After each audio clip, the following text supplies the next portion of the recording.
आपल्या फार्मवर नवीन शेळी विकत घेताना कोणकोणत्या गोष्टी त्या शेळीमध्ये बघायच्या आहेत ते आपण या व्हिडिओमध्ये आज बघणार आहोत.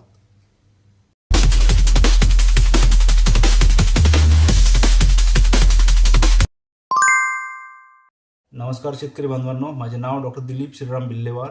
मी पशुसंवर्धन विभागामध्ये पशुधन विकास अधिकारी म्हणून काम करतोय. अकोला जिल्ह्यामध्ये मी काम करतोय. चला आपल्या शेळी पालनाच्या या सिरीजमध्ये आपण आज एक नवीन विषयाला हात घालू जो सर्वात महत्त्वाचा आहे. कारण की आपलं कुठल्याही बिझनेसचं फाउंडेशन जर स्ट्रॉंग असेल तर तो बिझनेस खूप चांगल्या प्रकारे चालवला जातो. आणि आपल्या शेळीपालनाचं फाउंडेशन आहे आपला फाउंडेशनचा स्टॉक. म्हणजे ज्या आपल्या मेन बेसिक म्हणजे 10, 15, 20 जेवढा काही प्रोजेक्ट असेल त्यानुसार आपण जेवढ्या शेळ्या विकत घेणार आहे तर त्या चांगल्या क्वालिटीच्या कशा घेता येतील, चांगल्या क्वालिटीच्या शेळ्यांचे लक्षणं काय आहेत, आजारी शेळ्यांची लक्षणं काय आहेत आणि बाजारातून शेळ्या विकत घेताना काय काय काळजी घ्यायची ते आपण आजच्या या व्हिडिओमध्ये बघणार आहोत. चला तर मग माझ्या स्टाईलमध्ये प्रत्येक वेळेला मी छोटंसं एक PPT बनवतो आणि त्यातून तुम्हाला मार्गदर्शन करण्याचा प्रयत्न करतो. जर माझा प्रयत्न आवडला तर लाईक, शेअर आणि सबस्क्राईब करायला विसरू नका. चला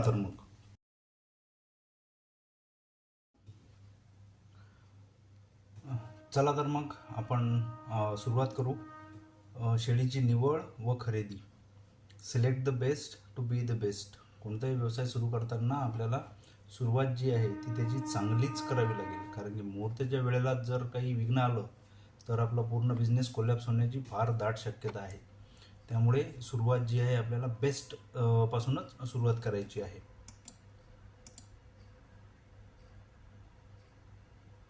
पहिलं इंट्रोडक्शनमध्ये याच्यामध्ये आहे शेळीचे गुण व अवगुण ओळखता आले पाहिजेत. शेळीमध्ये कुठले चांगले गुण असतात आणि तिचे अवगुण कोणते आहेत हे आपल्याला ओळखता आलं पाहिजेत. काही अवगुण जे आहेत ते उत्पादन कमी करतात. जसं की काही शेळ्यांना हॅबिच्युअल ॲबॉर्शन आपण त्याला म्हणतो त्या प्रकारचा काही एक रोग असतो, काही ब्रुसेलोसिस टाईपचा एक रोग असतो. हे जे रोग जे आहेत हे प्रोडक्शन रिलेटेड आहेत.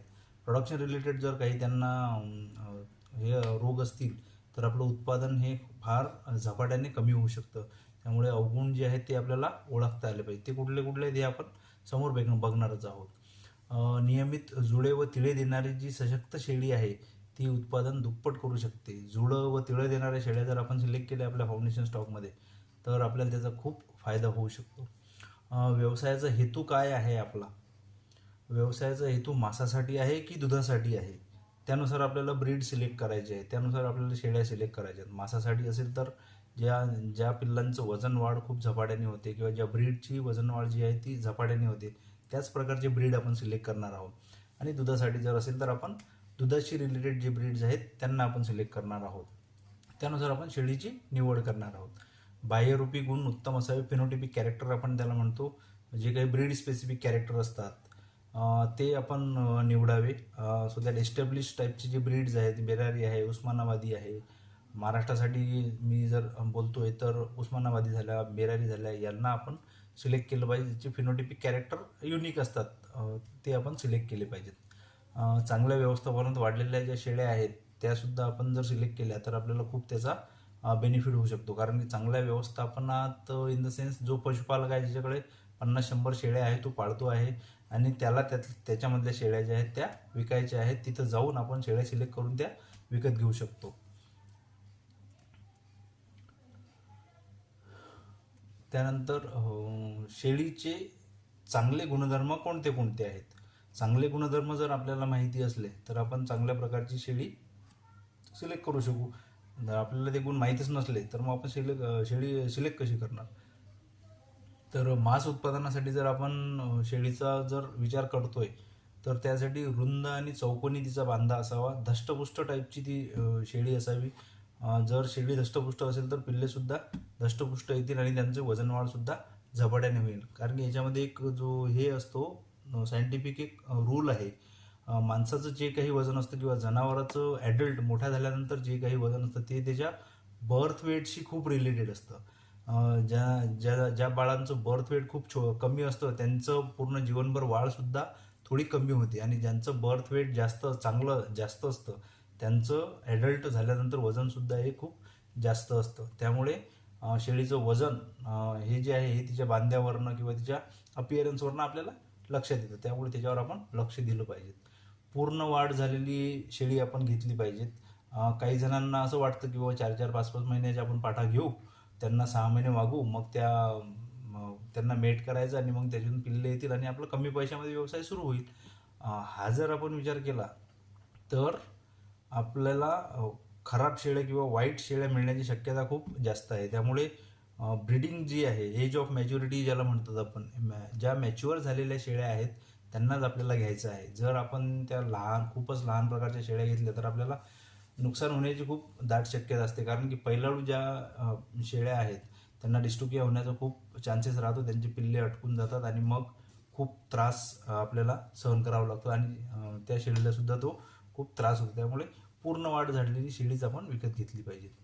एका जातीचे गुणधर्म दाखवणारी शेळी आपल्याला घ्यायची आहे. ब्रीड स्पेसिफिक ज्याला मी म्हणतोय, उस्मानाबादी म्हणा, बेरारी म्हणा, अशाच प्रकारच्या शेळ्या आपल्याला घ्यायच्या आहेत.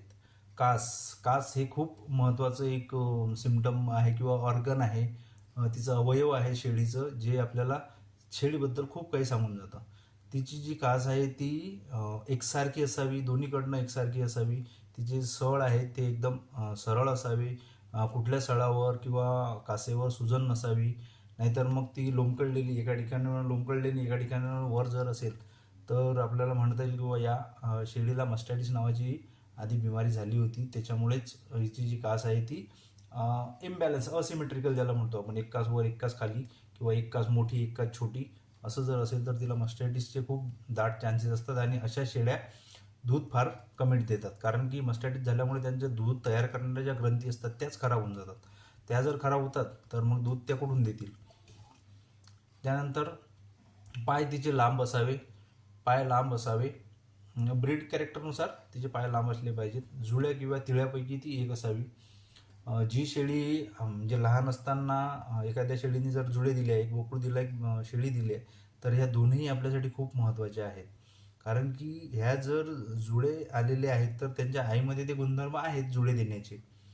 तेच जर आपण शेळी घेतली विकत तर ती समोर 2 पिल्ले देणार आणि तो बोकड जरी विकत घेतला तरी त्याच्यामध्ये त्याच्या आईकडून ते कॅरेक्टर आलेले आहेत की तो ज्या शेळीला इन्सेमिनेट करेल त्यांच्यामध्ये सुद्धा हे जुळे आणि तिळे देण्याचं जे अनुवांशिक गुण आहे हा ट्रान्सफर होईल. त्यामुळे जुळे आणि तिळे ज्या शेळ्या आहेत त्यातलेच जर आपण पिल्ले किंवा त्यातलेच जर शेळ्या आपण विकत घेतल्या तर खूप आपल्याला त्याचा फायदा होतो. डोळे व कातडी चमकदार असावी. तिचे डोळे पाणीदार असावे. हेल्दी डोळे आपल्याला जनरली लक्षात येतात. डोळ्यावरनं खूप काही आपल्याला कळते शेळीच्याबद्दल की बाबा ही हेल्दी आहे की हिला काही बिमारी झालेली आहे. कातडी तिची चमकदार असावी. कातडी जर चमकदार असेल तर तिचे 50% रोग हे तिच्यामधून, म्हणजे आपल्याला 50% रोग ओळखता येतात कातडीवरनंच. कातडी तिची ड्राय असेल, तिचं पॅचेस पडलेली असतील तिच्या याच्यावर, काही गोल गोल फंगल इन्फेक्शन असतील आणि ड्राय केस तिचे पूर्ण ड्राय असतील तर ते वर्मचं इन्फेस्टेशन त्याच्यामध्ये जास्त असतं. जंताचा प्रादुर्भाव त्या शेळीमध्ये जास्त असतो. तर हे जर आपण बघितलं तर कातडीवरनं सुद्धा आपल्याला भरपूर काही या शेळीबद्दल माहिती मिळू शकते.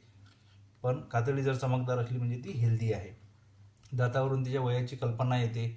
ती किती महिन्याची, वर्षाची असावी त्यानुसार दातावरून एक दात, 2 दात, 3 दात, 4 दात असं शेतकरी त्याला म्हणतात. त्याच्यावरून तिचं वयाचं सुद्धा आपल्याला लक्षात येतं की बाई ही किती वयाची असावी. त्या शेळीमध्ये मातृत्वाचे गुण म्हणजे मॅटर्नल इन्स्टिंक्ट चांगले असावे. Maternal instinct in the sense म्हणजे ती व्याल्यानंतर तिने त्या पिल्लांना दूध पाजलं पाहिजे. त्यांना तिने मारायला नको किंवा दूध पिण्यासाठी काही बाधा तिला आणायला नको. त्यामुळे त्या शेळीमध्ये मातृत्वाचे गुण असणं खूप महत्त्वाचं आहे. योनीचा आकार मोठा असावा. शेळी जेव्हा सिलेक्ट करतो तेव्हा योनी जर मोठी असेल तर तिला समोर येणाऱ्या प्रसूतीला त्रास होत नाही. जनरली शेळी विकत घेताना एकदा व्यालेली शेळीच आपण विकत घेण्यासाठी प्रिफर केलं पाहिजे, कारण की हा आपला फाउंडेशन स्टॉक आहे. मेन जे आपलं काम आहे हे आपल्या पहिल्या स्टार्टिंगच्या शेळ्या चांगल्या असणं हे आहे. तर याच्यामध्ये आपण एकदा व्यालेल्या शेळ्या जर आपण घेतल्या, कमीत कमी एकदा तरी ती व्यालेली असेल. एकदमच नवीन पाठी आपल्या स्टॉकमध्ये आपल्याला भरायच्या नाही आहेत. त्यामुळे योनीचा आकार तिचा मोठा असावा सो दॅट तिच्या प्रसूतीला त्रास होणार नाही. त्यानंतर शेळ्यांची खरेदी ॲक्च्युअल बाजारामध्ये जेव्हा आपण जातो त्यावेळेला आपल्याला काय करायचं आहे. सर्वात आधी आपण आपला नवीन बिझनेस सुरू करतोय, आपण 8-10 लाख रुपये कुठून तरी जुळवलेले आहेत, आपल्याला मोठा व्यवसाय 100 शेळ्यांचा 200 शेळ्यांचा करायचा आहे. तर आपल्याला 50वरून 100वर 100वरून 200वर जर जायचं असेल तर आपला फाउंडेशन स्टॉक हा कधीही बेस्ट असावा. तो थोडा महाग असला तरीही चालेल, पण तो बेस्ट असावा. तो जर बेस्ट असेल तर आपलं रिप्लिकेशन जे आहे ते खूप फास्ट होईल. मागच्या व्हिडिओ मी तुम्हाला सांगितलं यामध्ये कंपाऊंडिंग फार फास्ट आहे. 2च्या 4, 4च्या 8, 8च्या 16, 16च्या 32 कधी होतात हे आपल्याला काम करणाऱ्यासुद्धा वेळ माहिती होत नाही. त्यामुळे जी कंपाऊंडिंग चांगली आहे, पण कंपाऊंडिंग केव्हा चांगली होईल, जेव्हा आपला फाउंडेशन स्टॉक ज्या आपल्या बेसिक 10, 20, 50 बकऱ्या आहेत ह्या जर चांगल्या क्वालिटीच्या असतील तरच आपल्याला त्याचा बेनिफिट मिळेल. त्यानंतर शेळ्यांची खरेदी करताना ह्या सगळ्या ज्या गोष्टी सांगतो ह्या बाजारातल्या आहेत. त्या बाजारात जेव्हा तुम्ही जाता तेव्हा काय बघायचं आहे शेळीमध्ये. फाउंडेशन स्टॉक थोडासा महाग असला तरीही चालेल, त्याच्यावर आपल्याला जास्त पैसे खर्च केले तरी आपल्याला काही प्रॉब्लेम नाही. त्यानंतर त्या शेळीचं वय किती आहे ते आपल्याला बघायचं आहे. ते मी सांगितलं दातावरनं आपल्याला लक्षात येतं. त्यानंतर गाभण नसल्यास गर्भाची अवस्था तिची लक्षात घ्यायची आहे. त्यानंतर योनीतून काही तिचं जर ती गाभण आहे आणि योनीतून काही स्त्राव येत आहे तर ती गाभुलण्याची किंवा ॲबॉर्शनचे चान्सेस खूप जास्त असतात. त्यामुळे योनीतून कुठल्याच प्रकारचा स्त्राव तिचा लाल, पिवळा, पांढरा कुठल्याच प्रकारचा यायला नको. तरुण नुकतीच प्रसूती झालेली शेळी करडासह खरेदी केली तर चालते. म्हणजे बा एखादी शेळी आहे तिला आताच जन्मलेली आहे, ती पहिल्यांदा जरी व्याली तरी आपल्याला चालते. तिचे 1-2, 3-3 महिन्याचे छोटे छोटे बच्चे आहेत तर ती शेळी आपण करडासह विकत घेतली तर काहीच प्रॉब्लेम नाही. उलटं ते आपल्याला खूप बेनिफिशियल आहे. 2-2 महिन्याचे जर ते बच्चे मिळेल, त्यातलं एक बोकड असेल, एक पाट असेल, तर 6 महिन्यांना आपण तिचं चांगलं वजन करून तिला बाजारात विकू शकतो. म्हणजे आपण जेवढं इन्व्हेस्टमेंट शेळीमध्ये केली ती लगेच 6 महिन्यात आपल्याला ती परत येणार आहे. त्यामुळे करडासह जी शेळी आपल्याला मिळते ती जर आपण घेतली तर फार छान होईल आणि आपल्याला फायद्याचं ठरेल. त्यानंतर चांगल्या क्वालिटीच्या शेळीचं अजून एक कॅरेक्टर आहे, तिचं तोंड लांब असतं, ओठ पातळ असतात, फ्लेक्झिबल राहतात. कारण की ते जेव्हा चारा चूज करतात तेव्हा तिचं पटापट ते चूज करता आले पाहिजे तिला पण. त्यामुळे तिचे तोंड लांब असतं, ओठ पातळ असतात, मान तिची लांब असते आणि पुढचे पाय सरळ असतात. हे डिपेंड ऑन ब्रीड कॅरेक्टर, जे ब्रीड आपण सिलेक्ट करणार आहोत त्यानुसारच आपल्याला येणार आहे. तर ब्रीडशी रिलेटेड ज्या गोष्टी आहेत त्या आपण पुढल्या व्हिडिओमध्ये बघणारच आहोत.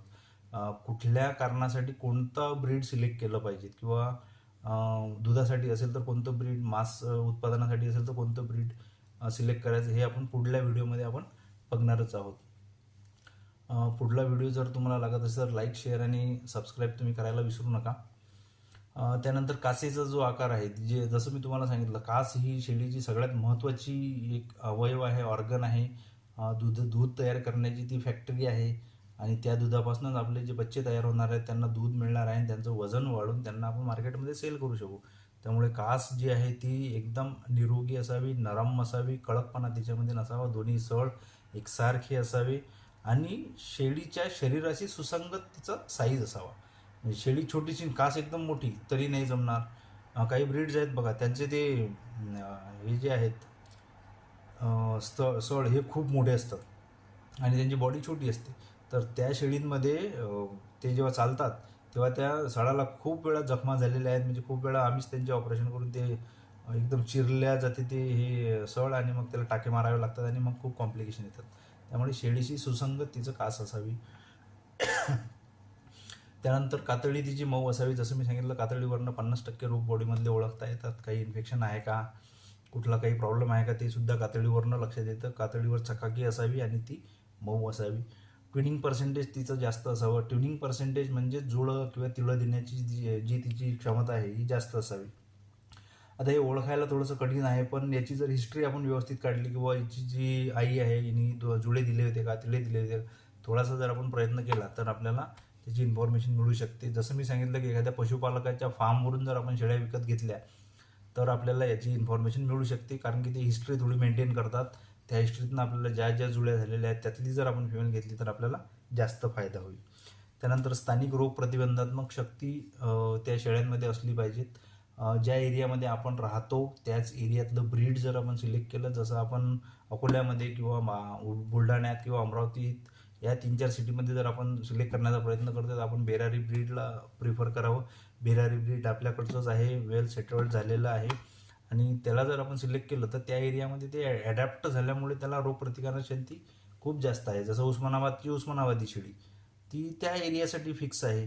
तर त्यानुसार त्या एरियानुसार ती डेव्हलप झालेली आहे, त्यानुसार तिची इम्युनिटी डेव्हलप झालेली आहे. त्यामुळे लोकल जी इम्युनिटी आहे ती एरियानुसार त्या शेळ्यांना मिळते. खरेदी करताना शेळ्यांची खरेदी करताना बाजारामध्ये आपल्याला या गोष्टीची म्हणजे काळजी घ्यायची आहे. त्यानंतर आजारी शेळ्यांची लक्षणे कोणती कोणती आहेत? तर सगळ्यात पहिलं आहे ड्राय मजल. मजल म्हणजे दोनही नाकाच्या मधामध्ये जो काळा भाग असतो त्याला आपण मजल म्हणतो. हे जनावराचं पहिलं सिम्पटम दाखवण्याचं एक ऑर्गन आहे. जर ते मजल ड्राय असेल किंवा कोरडं असेल, त्याच्यावर कुठल्याच प्रकारचा घाम नसेल, म्हणजे जनावराला ताप आलेला आहे. आणि ताप आलेला असला तर जनावर सगळ्यात पहिले खाणं बंद करतं आणि मग बाकीचे सिम्पटम त्याचे सुरू होतात. त्यामुळे तिचं नाक जे आहे ते ड्राय नसावं. त्याला थकवा आलेला आपल्याला ओळखू येतो. नुसते डोळे आपल्याला ओळखू येतात. डोळ्याकडे जर बघितलं तर आपल्याला कळते बघायचं काहीतरी बयकला हिचं ट्रीटमेंट करावी लागते. नाकातून शंभूळ किंवा स्त्राव नसावा. जसं मागच्या व्हिडिओमध्ये मी तुम्हाला सांगितलं आहे की शेळीला 2च प्रकारच्या जास्त बिमाऱ्या होतात. एक होतो निमोनिया आणि दुसरा होतो डायरिया.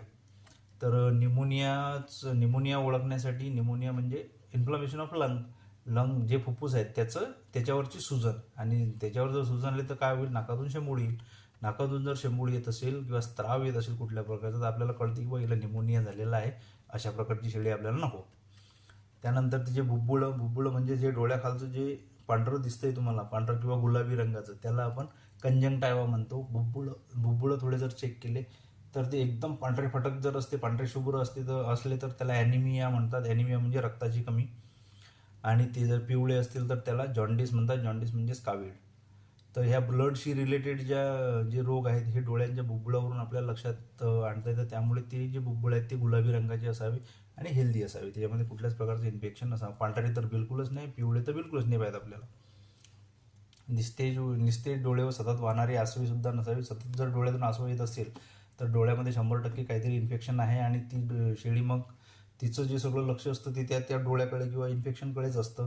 बाकीच्या बॉडीची तिची वाढ व्यवस्थित होत नाही. त्यामुळे ते सुद्धा आपल्याला बघावं लागेल. त्यानंतर डायरिया हा पचनसंस्थेचा रोग आहे. कुठल्याही प्रकारचं जर खराब प्रकारचं प्रतीचं खाद्य जर तिच्या पोटामध्ये गेलं तरीही प्रॉब्लेम सुरू होतात. आणि जसं आपण म्हणतो की बाजारामध्ये वजन वाढवण्यासाठी शेळ्यांना बेसन खाऊ घालतात किंवा कुठल्या प्रकारचे काहीतरी खाऊ घालतात. त्याच्यामुळे सुद्धा त्यांना डायरिया होऊ शकतो. त्यामुळे डायरिया जर त्या शेळ्यांना असेल तर त्या आपण घ्यायच्या नाही. तोंडाच्या आत व खुराच्या आत जखमा. तोंडाच्या आत जर जखमा असतील तर ती लाळ गाळेल. खुराच्या आत जर तिला जखमा असतील तर ती चालू शकणार नाही. आणि ती जखम जर वाढली तर त्यामध्ये किडे पडतील आणि मग किडे पडल्यावर ती एकदा का खाली बसली की मग ती शेळी काही रिकवर होत नाही.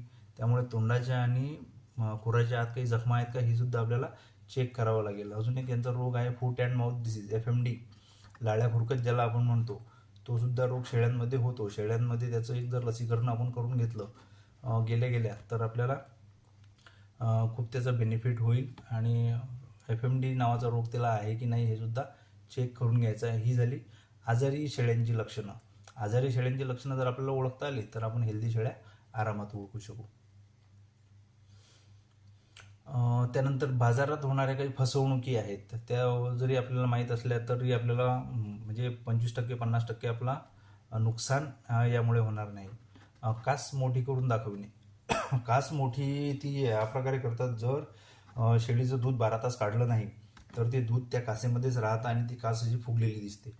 ती जर फुगलेली असली, आता ते जे आहेत ते विकणारे जे दलाल असतात किंवा काही पशुपालक असतात, जे दलाल असतात ते एवढ्या कॉन्फिडन्सने सांगतात की हे तर एकदम चांगल्या दुधाची शेळी आहे. चांगल्या दुधाची शेळी असेल तर आपल्या पिल्लांना जास्त दूध मिळेल आणि आपले पिल्लं चांगले ग्रोथ करतील. त्यामुळे आपण त्या फसवेगिरीमध्ये येऊन जातो आणि आपलं नुकसान करून बसतो.